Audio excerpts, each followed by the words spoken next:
والصلاة والسلام على سيدنا وسيد الأنبياء محمد المصطفى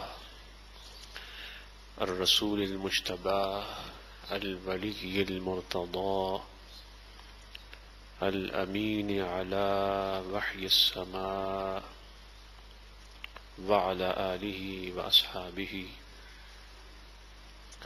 التقى والنقى مصابيح العلم والهدى أما بعد فأعوذ بالله من الشيطان الرجيم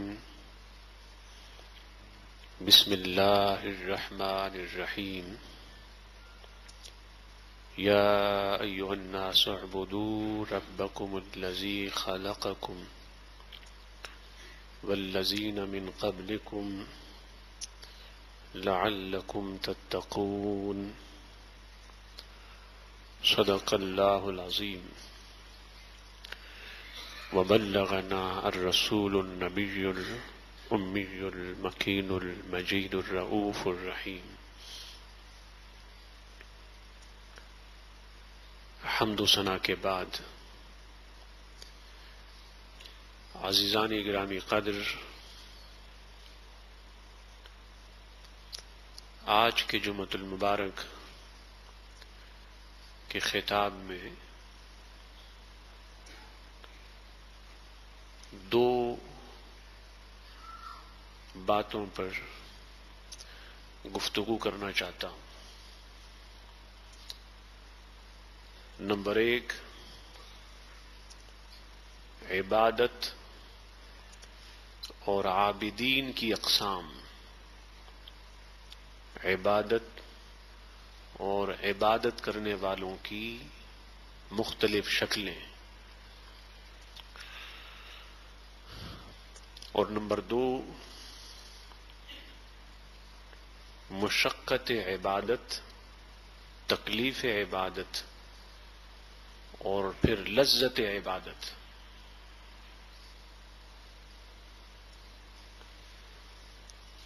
اللہ پاک نے فرمایا یا ایھا الناس اعبدوا ربکم الذی خلقکم، اے لوگوں اپنے اس رب کی عبادت کرو جس نے تمہیں پیدا کیا۔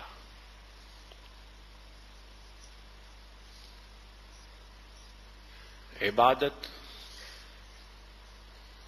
کرنے والوں کے مختلف طبقات ہیں اور انسانوں کی مختلف قسمیں ہیں۔ نمبر ایک، عبادت المؤمنین، the worship of believers، اہل ایمان کی عبادت۔ اہل ایمان مومنین کی عبادت کے دو مطلب ہیں۔ نمبر ایک، زیادت العبادہ، زیادہ سے زیادہ عبادت کرنا، زیادہ سے زیادہ عبادت میں مصروف اور مشغول ہونا، فرائض، پھر واجبات، پھر سنن، پھر مستحبات، نوافل، اور پھر دن کی عبادت کے علاوہ رات کو بھی مصروف عبادت ہونا اور رات کو بھی مشغول عبادت ہونا۔ والذین یبیتون لربہم سجدا وقیاما، اور مومنین کی شان یہ ہے، اولیاء کی شان یہ ہے کہ یہ پوری پوری رات قیام میں اور سجود میں گزارتے ہیں۔ کبھی قیام میں ہوتے ہیں، کبھی سجود میں ہوتے ہیں، تاں کہ فجر طلوع ہو جاتی ہے۔ طلوع فجر تک مومن، اللہ کا ولی عارف اور مرد درویش مصروف عبادت ہوتا ہے۔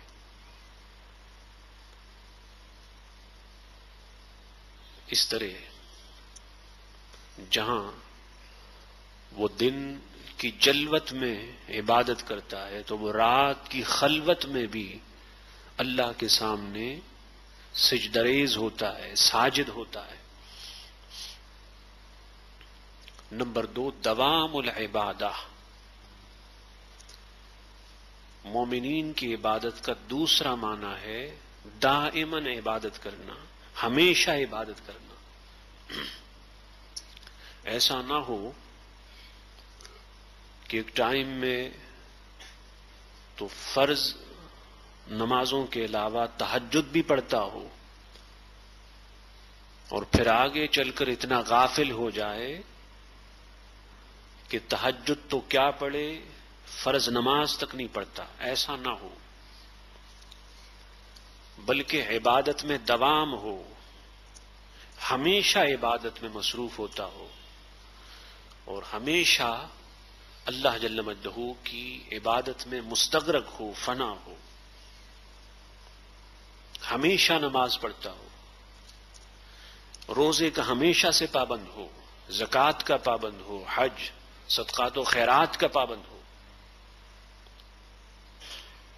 عبادت میں دوام ہو، تسلسل ہو، ہمیشگی ہو۔ اور حدیث پاک میں ہے کہ اللہ کو وہ عمل صالح، نیکی زیادہ پسند ہے جو ہمیشہ ہو، چاہے وہ تھوڑی سی عبادت ہو لیکن ہمیشہ ہو، اللہ کو وہ پسند ہے۔ اسی طرح پھر ایک طبقہ آتا ہے منافقین کا، عبادت المنافقین۔ منافقین کی عبادت کے بھی 2 مطلب ہیں۔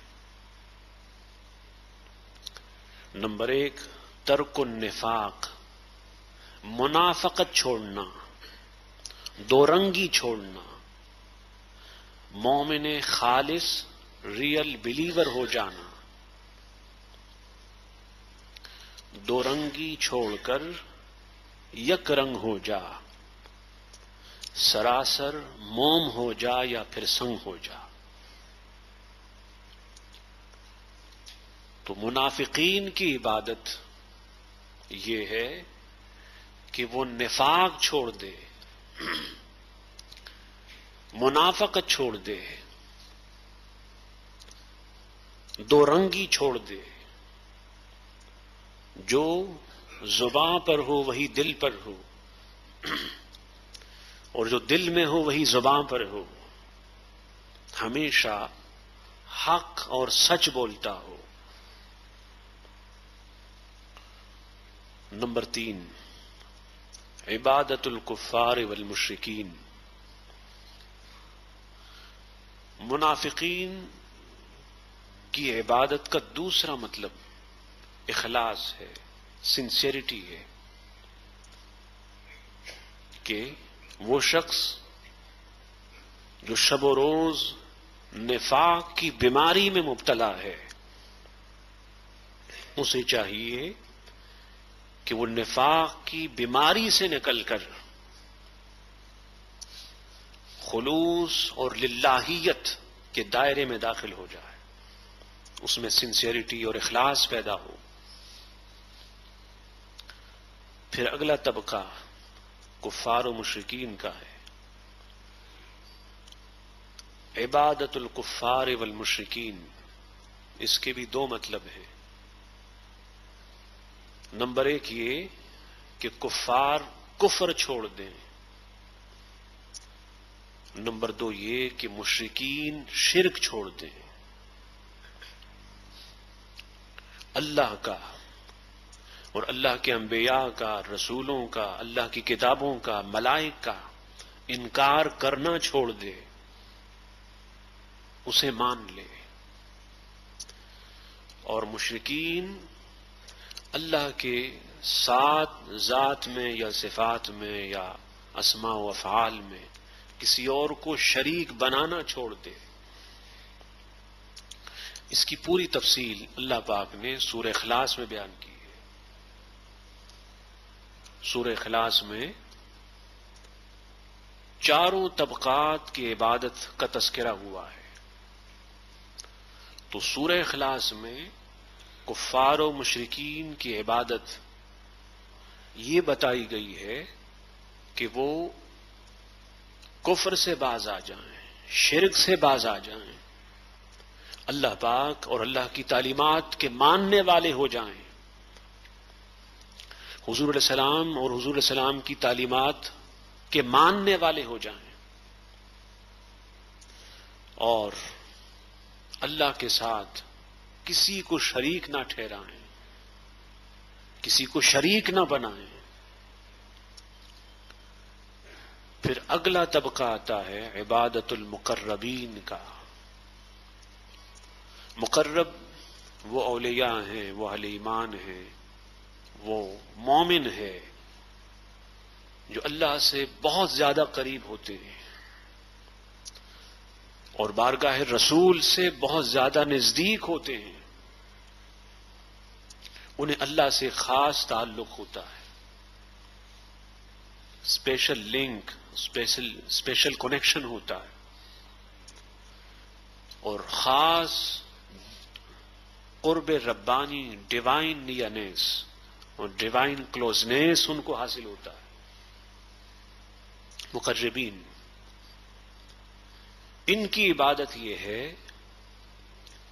کہ یہ اپنے وہم و خیال سے، اپنے دل سے، اپنے باطن سے اللہ کے سوا ہر ایک کو نکال دے، محبوب حقیقی کے سوا ہر ایک کو نکال دے. اللہ کی ذات میں، اللہ کے جلووں میں، تجلیات میں، تجلیات ربانی، ڈیوائن لائٹس میں گم ہو جائے. اس طرح کہ دنیا اور دنیا میں جو کچھ ہے اس کا خیال تک نہ رہے، اس کا تصور تک نہ رہے، یہ بھول جائے سب کو. اور پھر کیفیت یہ ہو کہ آئی جو ان کی یاد تو آتی چلی گئی، ہر نقش ماں سوا کو مٹاتی چلی گئی. جب محبوب کی یاد آ جائے تو پھر وہ یاد ہر یاد کو مٹا دے، وہ خیال ہر خیال کو مٹا دے، وہ تصور ہر تصور کو مٹا دے، وہ نقشہ ہر نقشے کو مٹا دے، اور وہ ہر وقت یار کے جلووں میں گم ہو جائے. یا ایھا الناس میں اللہ پاک نے ان چاروں سے خطاب کیا ہے. اہل ایمان سے بھی ہے، منافقین سے بھی ہے، کفار و مشرکین سے بھی ہے، مقربین سے بھی ہے. لیکن ان میں سے ہر ایک کی عبادت کی حیثیت جداگانہ ہے، ہر ایک کی عبادت جداگانہ نوعیت کی ہے. پھر جب انسان عبادت کرتا ہے اللہ کی تو یقیناً عبادت میں محنت ہوتی ہے، جد و جہد ہوتی ہے، اسٹرگل ہوتی ہے، مشقت ہوتی ہے، تکلیف ہوتی ہے. نماز ہو یا روزہ ہو، حج ہو یا زکوٰۃ یا دیگر عبادات، روزے میں بھوک و پیاس کی تکلیف اور مشقت ہے، اور نماز میں جسم کی مشقت ہے. مسلسل نماز پڑھنے سے یا شب بیداری سے انسان تھک جاتا ہے. حج میں بدن کی تکلیف اور مشقت بھی ہے، اور ساتھ ساتھ وہ مال جو اس نے بڑی محنت سے کمایا وہ بھی لگتا ہے، وہ مال بھی خرچ ہوتا ہے۔ غرض جہاں عبادت ہوتی ہے تو وہاں محنت، سٹرگل، جد و جہد اور تکلیف بھی ہوتی ہے۔ تو پھر اللہ پاک نے عبادت میں ایک لذت رکھی ہے، ایک مٹھاس رکھی ہے، جس کو ہم نے نام دیا لذت العبادہ، دا سویٹنیس آف ورشپ، عبادت کی مٹھاس۔ اور عبادت کی مٹھاس یہ ہے کہ انسان جب عبادت کی مٹھاس پاتا ہے، اس کی چاشنی پاتا ہے، تو عبادت کی اس تکلیف کو، اس مشقت کو، اس جد و جہد اور سٹرگل کو بھول جاتا ہے۔ اس لیے اللہ پاک نے عبادت سے پہلے یا کے ذریعے سے بندوں کو پکارا، یا ایھا الناس، او لوگوں، خطاب کیا، پکارا، انہیں یاد کیا، ان کا نام لیا۔ اس کا فلسفہ یہ ہے کہ جب اللہ پاک یا سے ان کو پکارے گا، ان کو مخاطب کرے گا، ان کو بلائے گا، ان کو یاد کرے گا، تو وہ اللہ جل مجدہ کی پکار کی لذت میں، اللہ کی یاد کرنے کی لذت میں عبادت کی تکلیف اور مشقت کو بھول جائیں گے، اور ان کے دل و دماغ میں یہ تصور راسخ ہوگا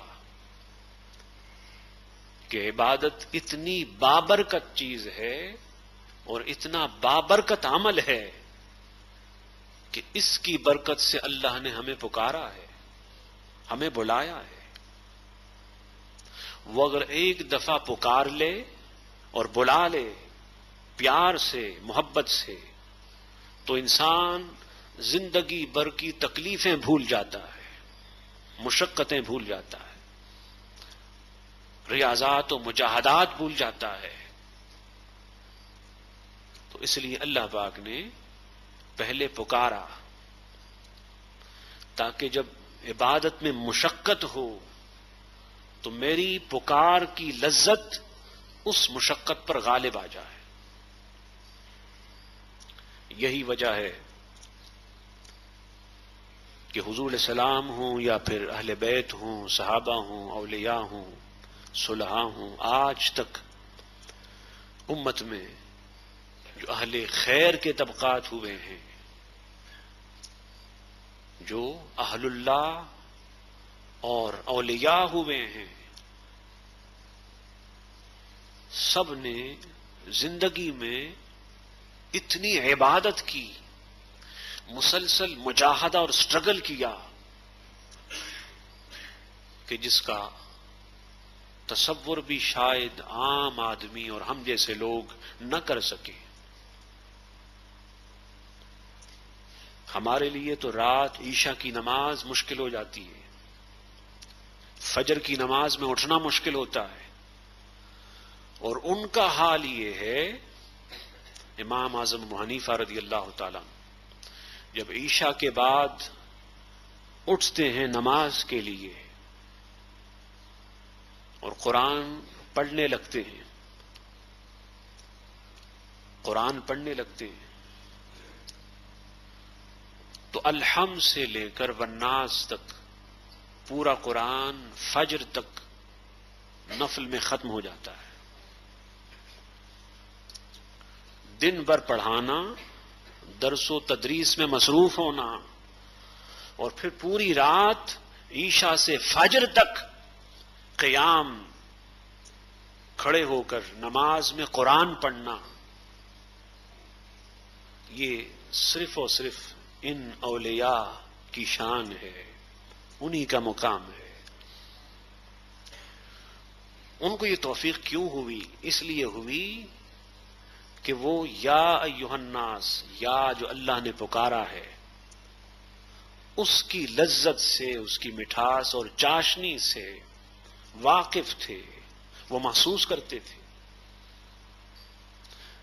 جیسے اگر آپ کا مرشد یا ایسا عالم صحیح العقیدہ جس کو آپ بہت چاہتے ہو، وہ آپ کو بلا لے تو آپ کو مزہ آتا ہے.